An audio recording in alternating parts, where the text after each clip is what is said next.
Okay, quiet please.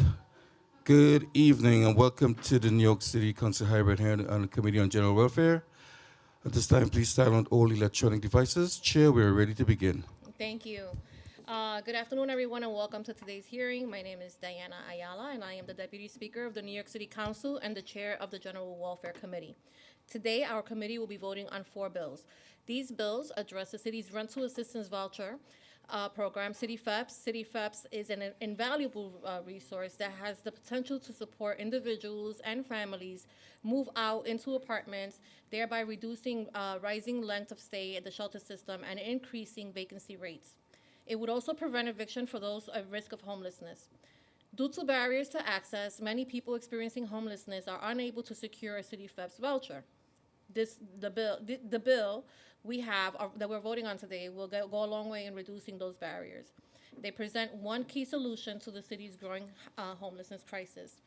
The first 2 bills, Intro 893A and Intro 894A, sponsored by Councilmember Pierina Sanchez, would remove certain criteria that the Department of Social Services currently uses to determine whether a household is eligible for City FEPS. The next bill, Intro 229, sponsored by Councilmember Tiffany Caban, would prohibit DSS from deducting a utility allowance from the maximum amount of a City FEPS voucher. Both Councilmembers Sanchez and Caban will elaborate further on their respective bills. Finally, my bill, Intro 878A, would eliminate the requirement that individuals and families spend 90 days in the shelter system before they're eligible to apply for City FEPS. This Giuliani era relic has put unnecessary burdens on those who are seeking permanent housing. It has also exacerbated existing strains on our shelter system, preventing individuals and families from moving out and becoming stably housed as early as they can. The rule is arduous. It's about time that we eliminate it. I want to thank the advocates and individuals with lived experience that have helped inform and helped to shape this legislation.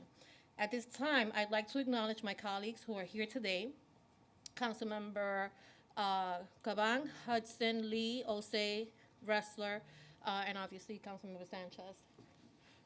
Um, I would like to thank the committee staff who worked tirelessly to prepare this hearing and worked very hard to finalize these bills. Aminta Kilawan, Senior Legislative Counsel, David Homero, Legislative Counsel, Julia Haramis, Unit Head, Rose Martinez, Assistant Deputy Director, and finally my staff, Elsie Encarnacion, Chief of Staff. I would now like to turn it over to Councilmember Sanchez and Councilmember Caban for remarks on their legislation. Thank you so much, Deputy Speaker, and good afternoon to my colleagues. I'm here to urge my colleagues to join in supporting this package of legislation today. And in particular, I'm proud to be the co-sponsor of 2 of these bills. And just to set the context for my district, 1 in 10 households in my community, Board 5, faced eviction last year. That translated to a child staying at a shelter in Queens and commuting 90 minutes or 2 hours to the Bronx. That translates to broken social bonds and support networks that parent had in raising that child, gone. And it translates to an increased stress at the household level that becomes community-wide anxiety, manifesting itself in hunger and poor health outcomes, and even violence. And this is what we are all collectively trying to fight to correct. As if it were not enough to have these pre-existing conditions in our city where so many residents are suffering, there is even more pressure today to improve the efficiency of our existing systems and provide relief. And that's why this week, our council is taking bold legislative action to address the homelessness crisis and alleviate pressure on the shelter system.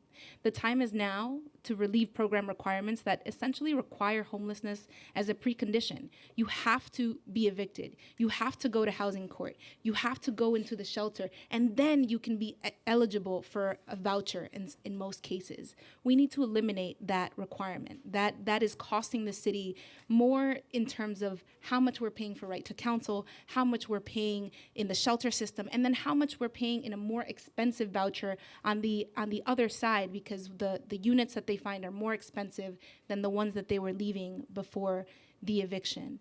But not only are those fiscal impacts real, but also the stress that that family faces, the instability and the destabilization for those children and those families that face eviction. So let's keep folks out of the shelter system by supporting this legislation. And then furthermore, just in strong support of Councilmember Ayala's bill, let's move folks faster through the system so that we can become more efficient. Collectively, these efforts will prevent new shelter entrants and enable faster transition out of shelter, creating space in those urgent needed, creating space while saving on costs in emergency shelter. So with that, I want to thank you, Deputy Speaker, and I want to thank the Speaker of the City Council for moving these bills today and tomorrow. Thank you. Councilmember Caban? Thank you. I want to echo the sentiments of gratitude to the Speaker, Deputy Speaker, Councilmember Sanchez. This package is incredibly important. I said it earlier this morning, but this is our council collectively living by a set of values, particularly operating under a framework where we're recognizing that housing is a human right, and not just any housing, but dignified, safe, stable, long-term housing, that we are doing whatever we can to make sure that the experience of homelessness is as brief as possible, as rare as possible, and that we're getting people into long-term homes. And as the sponsor of 229 that addresses the utility cost problem, or the problem with that rule, this is going to go a long way in helping out, because we know that the rule as it has stood has prolonged the search for housing. I've heard from person after person that it makes it harder for them and their families to find housing by reducing the amount of rental support available to them. And the reduced rental support implies that voucher holders must pay a higher share of housing costs, often higher than 40% of their income, which then disqualifies their chosen apartments from receiving the support entirely, forcing them back into shelters. And additionally, given that apartments for voucher holders are already limited due to many landlords' reluctance to accept the vouchers, often manifested as a legal source of income discrimination, this rule further shrinks the housing supply, effectively prolonging shelter stays and compounding the homelessness crisis. So making this change by passing Intro 229 is going to make a world of a difference. And in addition to that, we found that the prior rule was economically destabilizing and inefficient, as well as it needlessly added complexity to the process. Again, we've heard testimony after testimony of individuals and families who are seeking housing using a City FEPS voucher that are already strained either by living in the shelter system or by juggling multiple competing priorities like work, apartment hunting, school, childcare, and negotiating a really difficult administrative machinery. So I'm just really excited that this entire package is being heard together, and want to urge my colleagues to support them all, and thank you all in advance. Thank you, and I want to acknowledge that we've been joined by Councilmember Williams as well. With that, I would like to now turn it over to the clerk to do the roll call for this vote. Good afternoon, William Martin, Committee Clerk. Roll call vote, Committee on General Welfare. All items are coupled. Chair Ayala. I vote aye. Caban. Aye. Hudson. Aye on all, and thanks to my colleagues for putting these bills forward, and thanks to the Speaker and all the staff for bringing them to a vote. Thank you. Lee. Aye. Osei. Proudly aye. Ressler. Permission to explain my vote? I want to thank the Speaker for her leadership. I want to thank Councilmember Sanchez for her great bills. I want to thank Councilmember Caban for her tenacious advocacy to get Intro 229 included in this package, which will make a huge difference in reducing the utility costs for people with vouchers. But I especially want to thank Chair Ayala, who really pushed this package and demanded it and knew that it was the right thing to do. And I know this hasn't been easy, and I have admired you for a very long time, but especially today, because this is going to make a huge difference in people's lives. And on the merits of, I think, the arguments that are being made around the negative impacts on capacity in the shelter system, and this is going to send, unanticipated people into our shelter system, it's worth recognizing that only 24% of families, when they arrive at the one shelter intake location in the Bronx, are actually admitted to shelter on their first time of applying, and that 30% of families apply 4 times or more to enter our family shelter system. So We have very rigid entry and admissions criteria for entering into our shelter system for families. We should be doing everything we can to preventing those people from entering shelter, and when they do enter shelter, giving them all the tools that they possibly can utilize to get out of the shelter system and into permanent housing. This package of bills will do exactly that. This will drive down homelessness in New York City, and I am deeply proud to vote for it. So thank you. Williams. Permission to explain my vote? Permission granted. Thank you. One, I want to thank all the sponsors of this bill. I am voting yes on the bill, but I still remain very concerned about the implementation and the process of this administration. We've heard countless hearings about the backlog. We continue to have countless hearings on vacancies and the inability for the administration to carry out existing work. And so, like I said, I'm voting yes on all the bills, but I still remain concerned about the implementation and the feasibility of this happening. Taking effect 180 days after it becomes law. Thanks. There we go. By a vote of 7 in the affirmative, 0 in the negative, and no abstentions, all items have been adopted by the committee. Thank you. And with that, we're closed. Oh, we're waiting. Are we going to keep it open?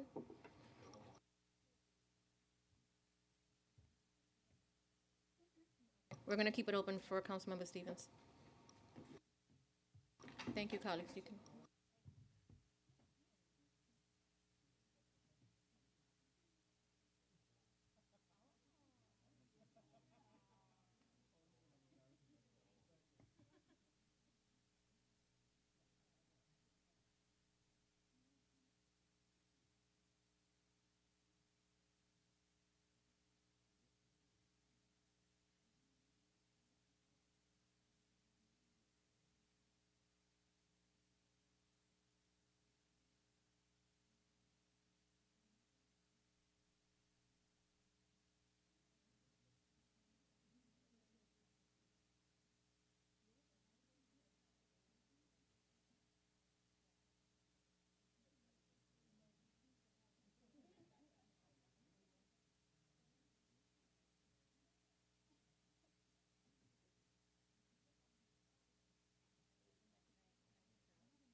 Okay, we're good.